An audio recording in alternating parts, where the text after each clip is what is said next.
Engineering ಆಗ್ಲಿ, ಕೃಷಿ ಆಗ್ಲಿ, ಮತ್ತ ವೆಟರ್ನರಿ ಸ್ಥಾನಗಳಾಗ್ಲಿ ಎಲ್ಲೋ ಸಾವಿರ ಪಾಲಾಗ್ತಾ ಇದಾವೆ. ಇನ್ನು ಪ್ರೈಸ್ ಮನೆಯಲ್ಲಿ ನೋಡ್ರಿ ಅವ್ರದೇ ಲಿಸ್ಟ್. ಸಹಾಯಧನ ಅವ್ರಿಗೆ ಈ 2-3 ವರ್ಷದಲ್ಲಿ ಪರಿಸ್ಥಿತಿ ಗಂಭೀರ ಆಗಿಬಿಟ್ಟಿದೆ. ಇವತ್ತು 25 MBBS ಸೀಟ್ಗಳು ಈ ನಕಲಿ ತಳವಾರರಿಗೆ, ನಾಯಕ ತಳವಾರ ಹೆಸರಿನಲ್ಲಿ ನಕಲಿ ಸರ್ಟಿಫಿಕೇಟ್ ತಗೊಳ್ತಾ ಅವ್ರ ಪಾಲಾಗಿದೆ. 25 MBBS ಸೀಟ್ ಅವ್ರು ನಮ್ಮ ಮಕ್ಕಳಿಗೆ ಸಿಗ್ತಿಲ್ವಾ? ಪರಿಶಿಷ್ಟ ಪಂಗಡದ 51 ಜಾತಿ ಸೂಕ್ಷ್ಮತೆ ಜಾತಿಗಳಿಗೆ ಸಿಗ್ತಿಲ್ವಾ? ಇವತ್ತು ತಪ್ಪೋದು. ಇವತ್ತು ಇಂಜಿನಿಯರಿಂಗ್ ಸೀಟ್ 100 ತಪ್ಪೋದು, ಕೃಷಿ ಸೀಟ್ಗಳು ತಪ್ಪೋದು, ವೆಟರ್ನರಿ ಸೀಟ್ಗಳು ತಪ್ಪೋದು. ಹೋಗ್ಲಿ, ನಿನ್ನೆ ತಾನೇ ನ್ಯಾಯಾಧೀಶರದ ಒಂದು ಲಿಸ್ಟ್ ಬಿಟ್ಟಿದ್ದಾರೆ. ಅದರಲ್ಲಿ ನೋಡಿ 4 ಮಂದಿ ಫೇಕ್ ಸರ್ಟಿಫಿಕೇಟ್, 4 ಮಂದಿ. ಯಾರಿಗೆ ಸಿಗಬೇಕಾಗಿತ್ತು ಸವಲತ್ತು? ಈ ಜನಾಂಗದವರಿಗೆ.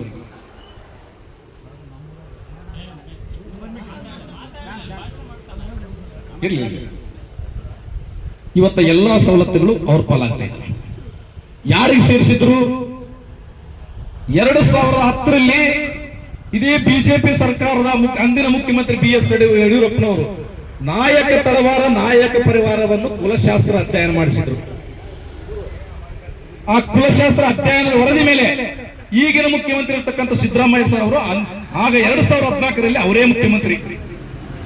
ಆ ಕುಲಶಾಸ್ತ್ರ ಅಧ್ಯಯನ ವರದಿಯನ್ನು ತರಿಸಿಕೊಂಡು ಏನು 25/2/2014ರಲ್ಲಿ ಕ್ಯಾಬಿನೆಟ್ ನಲ್ಲಿ ತಗೊಂಡು ಅದನ್ನು ಪಾಸ್ ಮಾಡಿ ಕೇಂದ್ರ ಸರ್ಕಾರಕ್ಕೆ ಕರ್ನಾಟಕದ ಪರಿಶಿಷ್ಟ ಪಂಗಡ ಪಠ್ಯ ಕ್ರಮ ಸಂಖ್ಯೆ 38 ಬೇಡ ವಾಲ್ಮೀಕಿ ನಾಯಕ ಜನಾಂಗದ ಉಪಪದಗಳಾದ ನಾಯಕ ತಳವಾರ ನಾಯಕ ಪರಿವಾರವನ್ನು ಸೇರಿಸುವಂತೆ ಕೇಂದ್ರಕ್ಕೆ ಶಿಫಾರಸು ಮಾಡಿದ್ರು ಮುಖ್ಯಮಂತ್ರಿ ಸಿದ್ದರಾಮಯ್ಯನವರು.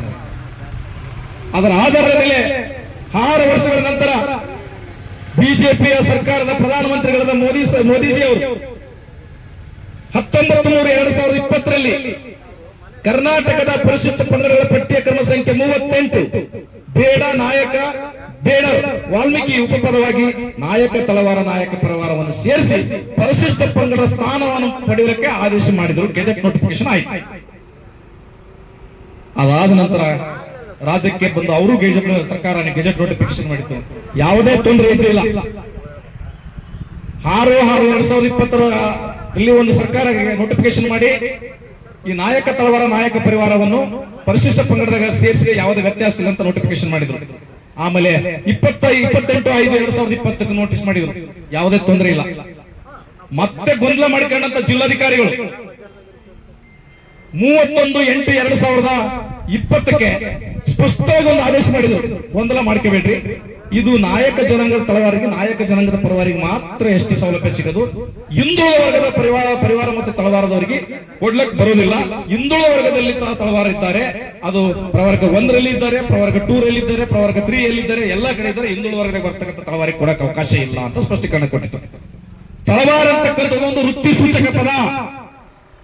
ಇಲ್ಲಿ ನಾಯಕ ಜನಾಂಗದಲ್ಲಿ ಯಾರು ತಳವಾರಿಕೆ ಮಾಡಿದ್ದಾರೆ, ಯಾರು ಪರಿವಾರ ಇದ್ದಾರೆ, ಅವರಿಗೆ ಮಾತ್ರ ಎಷ್ಟು ಸ್ಥಾನಮಾನ ಸಿಕ್ಕಿದೆ.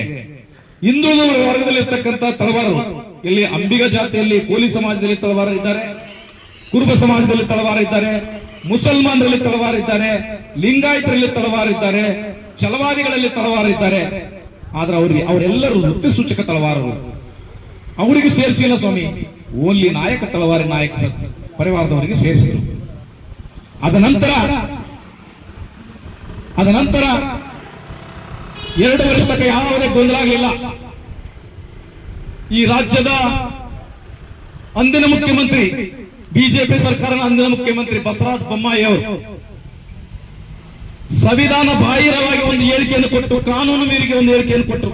ಏನಂತ ಕೊಟ್ಟರು?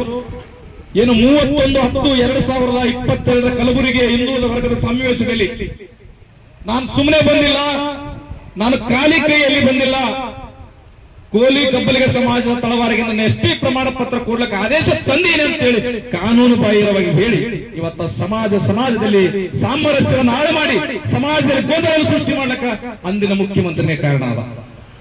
ಅವತ್ತಿನ ಸಮಾಜ ಕಲ್ಯಾಣ ಮಂತ್ರಿ ಯಾರು?